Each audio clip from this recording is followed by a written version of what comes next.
Our next speaker is Stephen Smith, also from Imperial College, but we're going to move from more classical hydrogeology back towards agriculture. And welcome, Stephen. There's the controller and there's the big one. Okay. Well, good afternoon, everyone. I'm the biologist. Thank you. But I don't get offended easily because I work a lot in sludge, so I'm pretty resistant. Yeah. So I work a lot on agricultural systems, agricultural engineering, and recycling materials in agriculture to produce food. So maintaining the circular economy for nutrients is a big theme in that work. And it's all fairly multidisciplinary, and I also work in solid waste management, so I'm interested in biodegradable waste, anaerobic digestion, and food waste management. And so I wanted to really share some thoughts with you this afternoon about some what I think are really critical issues that we need to resolve as a priority, along with the impacts of climate on water resources and retreating aquifers. Quite a number of speakers, probably over half the speakers, have mentioned agriculture and the fact that it's this major sink for 70% of the fresh water that's abstracted. I mean, that's a huge amount, a huge water resource, and it's done very inefficiently. And to top that, we produce all this food and then throw substantial amounts of it away. So we're investing all this resource in materials that we don't then use. And so I want to sort of share some of these thoughts with you. So that's really the topic of my talk. But I just wanted to say something about Howard. And say that we've known each other for the best part of 30 years, certainly 25 years. And we co-supervised a PhD student. I was working for a commercial research company. Some of you may have heard of it, the Water Research Centre in the UK, the WRC. And we had this postgraduate training partnership relationship with Imperial College, and I used this opportunity to try and diversify some of our capabilities, one of which I was very enthusiastic about was in situ biodenitrification. And so Howard volunteered to be the academic co-supervisor, and that set off a great friendship and working relationship. And I remember, and I'm going on a lot about this, but I remember that I insisted on being present at the PhD Viva, not really realising that wasn't, as the industrial supervisor, it wasn't really protocol. But so I insisted on that, and we went to the pub afterwards after a successful Viva for the student. And Howard produced this bundle of papers, and he said, "Would you be interested in applying for a job?" And so I applied and became an environmental microbiologist. And that was over 20 years ago. I got my chair nearly 10 years ago, and I now actually do the job that Howard did. So hard act to follow. So that's how our relationship has developed. So in connection with that, a few years ago, Howard invited me to join a Council of Canadian Academies project reviewing the agricultural management of water resources in Canada. I don't know if any of you have actually read this report. A number of people here are actually involved in that program, and Howard was the chairman. And I actually was responsible for Chapter 5 on farm-scale technologies for efficient water management, both in terms of improving the efficiency of water use and also reducing the impact of water management in agriculture on water quality. So, and I really want to sort of, some of the ideas I want to talk about have really kind of come out of that thinking. Just to sort of put this into context, we talk about 70% of the abstracted water is used for agricultural production. We're talking about thousands of kilometre cube, but actually really quite difficult to get your head around that scale of amount of water. But if you could think of a grape, And you can check all this stuff out on the internet. It tells you how much water is used to produce different types of produce. And it takes, it's actually 5 litres. I think some of my text has disappeared off the end of the slide there, but 5 litres of water to produce 1 grape. I mean, these sort of statistics are kind of jaw-dropping, really, in terms of the amount of water that you do need to produce and different types of food.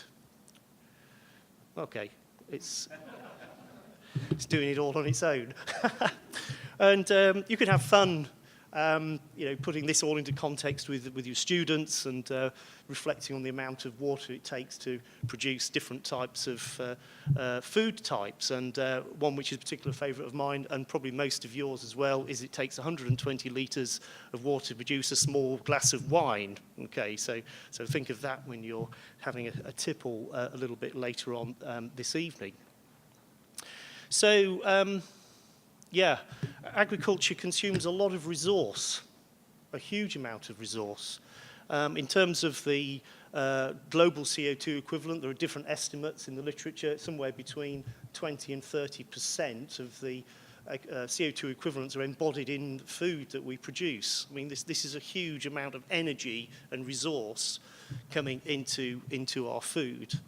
And yeah, so it's probably twice the amount of the total greenhouse gas emissions in the United States, to put it into context.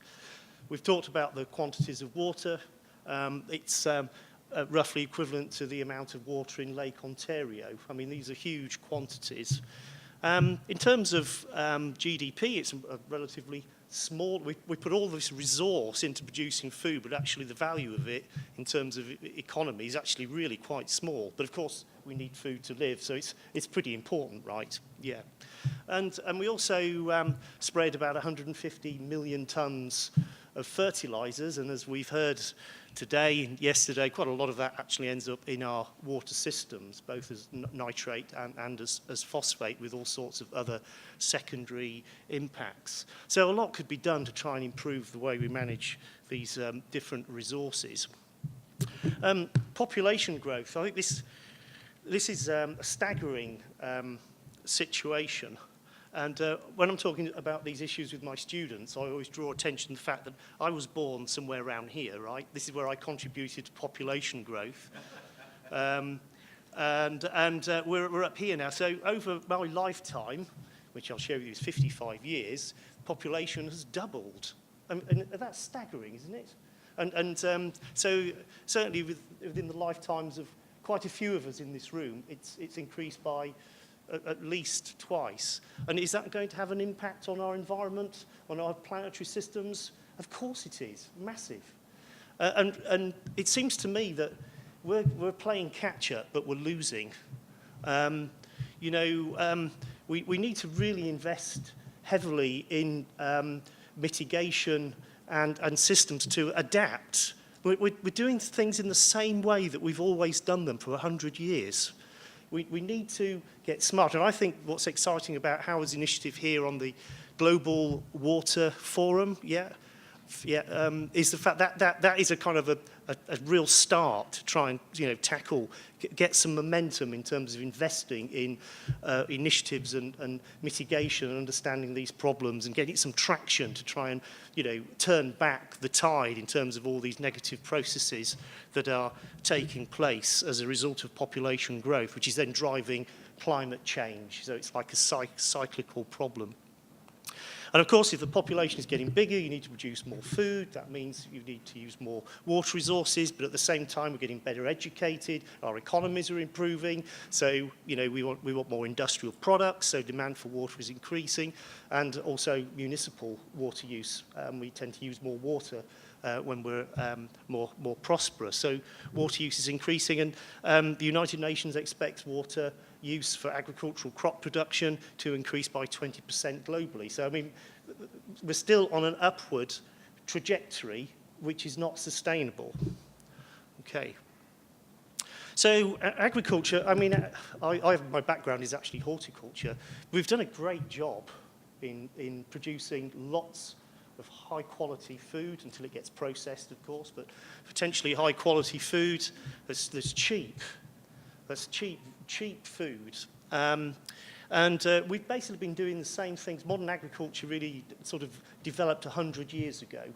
And I think a critical point in that was the development of the industrial nitrogen fertilizer production process, the Haber-Bosch process, which was developed, and the first industrial ammonia plant came online in 1913. It was actually producing explosives for the German war effort, but after the war it was used for more beneficial purposes. But pesticides, irrigation technologies, better crop and animal hybrids, but this is all underlined with increasing intensification. Nicholas showed the Thames profile of this sort of increasing fertilizers and nitrate concentrations in waters in the sort of 70s and 80s. When I was doing my PhD in the early 1980s, all the literature was about putting more in and getting more out. It was all about increasing intensification of fertilizer use. And this whole strategy was based on a very simple inundation approach. You apply the same amount of irrigation, fertilizers, to a field irrespective of the demand for these resources, where there was a need for these resources. So very often we're putting far more than is actually required, oversupply. So that's the problem, yeah. And a consequence, nitrate concentrations are increasing in ground and surface waters. There is impact on surface water ecology, these sorts of problems. Freshwater species diversity is decreasing more rapidly than any other environmental sector, and agriculture is contributing to those problems. So there's a hidden cost of food. The cost of food production is twice what you pay for it. Okay, and these are all hidden costs, either at the expense of some environmental services which are damaged permanently, or the cost of nitrate or pesticide removal from water. So we don't really fully value the cost of food. Food is too cheap, really. It needs to be more expensive, and we'd value it more, and there would be less waste and fewer problems. So for every dollar you spend, there's another dollar that we spend somewhere in terms of the impact of food. So this should have been a Howard Wheater quotation, and I'm sure I think everybody in this room have benefited from Howard's wisdom at some point during their careers, and this is exactly the sort of thing that Howard would say, in that we can't solve our problems with the same thinking we used when we created them. This was actually Albert Einstein. I think it's very applicable to this situation. We can't carry on the way we've been going for the last 100 years in terms of food and agriculture and the way we use water resources in these systems. So what really struck me when we were doing the Connect Council of Canadian Academies report was there is a whole raft of technology possibilities available for dealing with improving water efficiency and reducing the impact of water management in agriculture on water resources and water quality.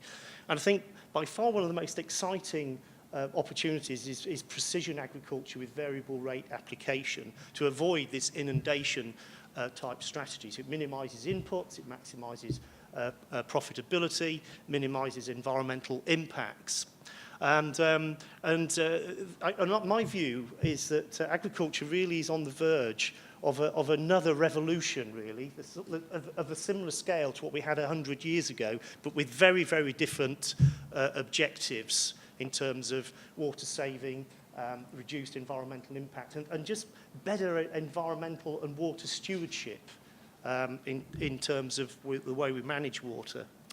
So these systems rely on data sources very similar to the ones that the hydrological modeling systems rely on, from field scale monitors, from satellite monitoring, and spatial field networks, this kind of thing, onboard monitors. And it struck me, Wouter, that there's an opportunity here, because you can imagine this sort of technology may not work on the small scale farms that we heard about in India the other day, but there's an opportunity to develop cheap, small-scale monitors. There he is, for understanding water stress in on small farms that could be applicable, rather than these sort of more larger farming systems. Yeah, the stick is moving around.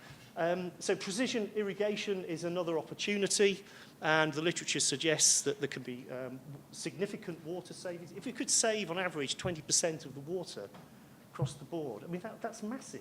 That's a massive opportunity that we must embrace. Use less water, reduce environmental impact, protect environmental quality. So, and the last thing I just want to mention is food waste. We are so irresponsible. So irresponsible.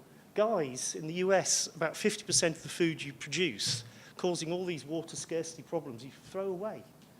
It can't continue in that vein. Produce less food, use less water, pay more for food, and you know, there's a potential for a solution. This needs a complete rethink on how we conduct agribusiness and supply and demand. You know, we need to be supplying the food that you need, not oversupplying, because the cost and the expense of this is far too great. We can't sustain this type of behaviour going forwards. The other problem, of course, is that food waste is disposed of in landfill, and that is a potent source of greenhouse gas emissions. About 11% of methane emissions are from landfill disposal, and food waste is a big contributor of that.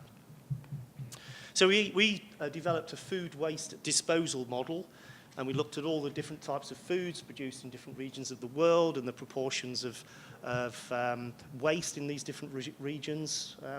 Western Europe, the UK, Australia, and the US, we're the worst. Yeah, other developing countries are much more responsible about food management because of other economic factors. But overall, we calculated that 20% of food globally is wasted, and that has a huge footprint in terms of the greenhouse gas emission consequences and the water footprint, something of the order of 15% of water, embodied water in that food waste that's disposed.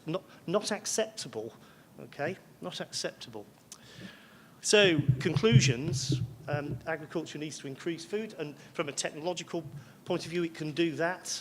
And it can do that with reduced water use and reduced environmental impact. We can do that. It needs a paradigm shift in thinking. We all have to play our part as citizens who eat and enjoy food and be less wasteful. And I think we need to have a complete rethink about how agribusiness and the economics of agriculture are performed in order to, you know, move things, the sustainability agenda forwards.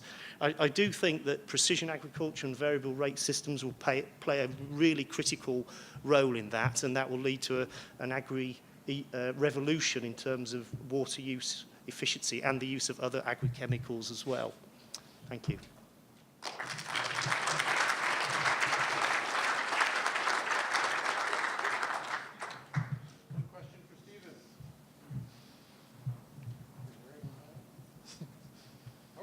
Are we seeing any impact from sort of grow local initiatives, urban centers trying to compost food waste? Are we seeing any impact of that? Yeah. Pop food or Yeah, composting, waste treatment. I mean, you can treat waste beneficially, but the key thing is not to produce waste, because I think the damage is done already.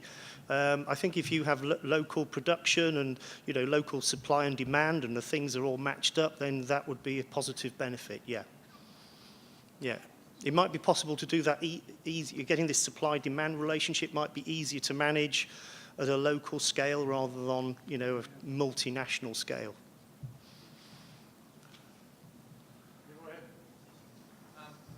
In our country, taxes on inputs like fertiliser or water are too low. Well, cost of water is not expensive enough, so you get waste. Obviously, that's a nice economic solution if you can implement it. It could, the trick, I guess, is how do you manage that when you've got international competition and you've got to feed the poorer sectors of society with, unless you redistribute some of those taxes back to them, you know it's not going to work. Well, the thing is, it has to work. We have to find a solution to this, for sure. It needs a lot of political will, and you know, it won't be popular, but it's a necessity. I think we better cut it off because the boss says he wants to say something. Go on, Howard. Just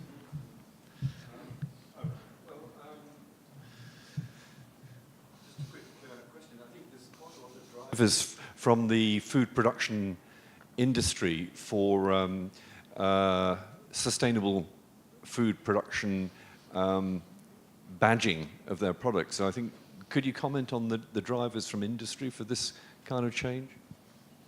I'm not well informed, I'll be honest. But I think any initiative that involves engagement with the food industry and an understanding of the issues has to be a positive move. My understanding of the food production technologies is that they're pretty ubiquitous, irrespective of, you know, the organisation. So